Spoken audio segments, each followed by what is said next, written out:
Guys നമുക്ക് ഉത്സവമല്ലേ ഇന്ന് കാവടി എടുക്കാൻ പോകാം കേട്ടോ. കാവടിയല്ല, ഭസ്മക്കുടം. അപ്പോൾ ഞാനും ആമിക്കുട്ടനെയും ജാനിക്കുട്ടനെയും എല്ലാവരുമായിട്ട് ഉത്സവത്തിന് അമ്പലത്തിൽ ഉത്സവം. അപ്പോൾ ഇന്ന് 10ാമത്തെ ഉത്സവ ദിവസമാണ്. അപ്പോൾ ഇന്ന് അവിടെ കാവടിയും പാൽക്കുടവും എല്ലാം ഉണ്ട്. അപ്പോൾ കുഞ്ഞുങ്ങൾക്ക് വേണ്ടിയിട്ട് ഭസ്മത്തിൻ്റെ കുടം നേർച്ചയുണ്ടായിരുന്നു കേട്ടോ. അപ്പോൾ കഴിഞ്ഞ വട്ടം തീരെ കുഞ്ഞായതുകൊണ്ട് നമുക്ക് കൊണ്ടുവരാൻ പറ്റിയില്ല. ഞാനാണ് പോയി എടുത്തത്. പഞ്ചാമൃതം കഴിഞ്ഞ പ്രാവശ്യം എടുത്ത, ഈ പ്രാവശ്യം നമ്മൾ ഭസ്മത്തിൻ്റെ കുടമാണ് എടുത്തത് കേട്ടോ.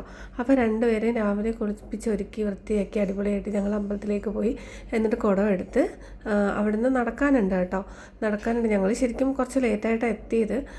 അപ്പോഴത്തേനും മാമനെല്ലാം മേടിച്ച് സെറ്റാക്കിയൊക്കെ വെച്ചിരുന്നു. നമ്മൾ നേരത്തെ അമ്പലത്തിൽ കൊണ്ടുവന്ന് കൊടുക്കണം കേട്ടോ. 5:30 ആകുമ്പോൾ അമ്പലത്തിൽ കൊണ്ടുവന്ന് കൊടുത്തിട്ട് എല്ലാം കഴിഞ്ഞ് ഇറങ്ങുമ്പോഴത്തേനും ഒരു നേരമോ. അപ്പോൾ ഞങ്ങൾ അവിടെ നിന്ന് വന്ന് കുടമൊക്കെ എടുത്തിട്ട് അവിടെ നിന്ന് നടന്ന് അമ്പലത്തിലേക്ക് പോവുക കേട്ടോ.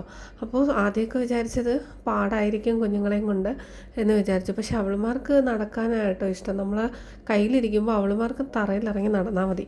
നടന്ന് തന്നെയാണ് വന്നിട്ടുള്ളത്. പിന്നെ ആകെ എനിക്ക് പേടിയുള്ളൊരു കാര്യം ഇതാട്ടോ, ആന.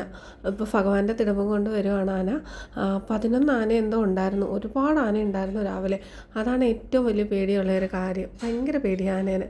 അങ്ങനെ അത് കഴിഞ്ഞ് റോഡിൽ കൂടി നടന്നൊക്കെ വന്നപ്പോൾ ബിസ്ക്കറ്റൊക്കെ കൊടുക്കത്തില്ല. അങ്ങനെ അത് മേടിച്ച് കഴിച്ച് രണ്ടുപേരും കൂടി നടക്കും കേട്ടോ. ഒരു വിധത്തിൽ എടുക്കാൻ സമ്മതിക്കത്തില്ല. അവർക്ക് നടന്നു പോകാനായിട്ട് പോകാം. പിന്നെ കൊട്ട് കേട്ട് കഴിയുമ്പോൾ പിന്നെ ഭയങ്കര ഡാൻസ്. ജാനുവിന് അടങ്ങി നിൽക്കത്തതേ ഇല്ല. ആമക്കുട്ടന് അതേ കണക്ക് തന്നെ എടുക്കരുത്. രണ്ടുപേരെ നടത്തണം.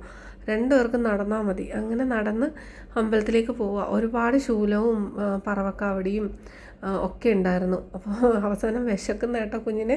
11 മണിയാവാറായി അമ്പലത്തിലേക്ക് കയറിയപ്പോൾ. ഭസ്മം ആയതുകൊണ്ട് തന്നെ ഏറ്റവും ലാസ്റ്റല്ലേ ഭഗവാന് ഭസ്മം അഭിഷേകം ചെയ്യുന്നത്.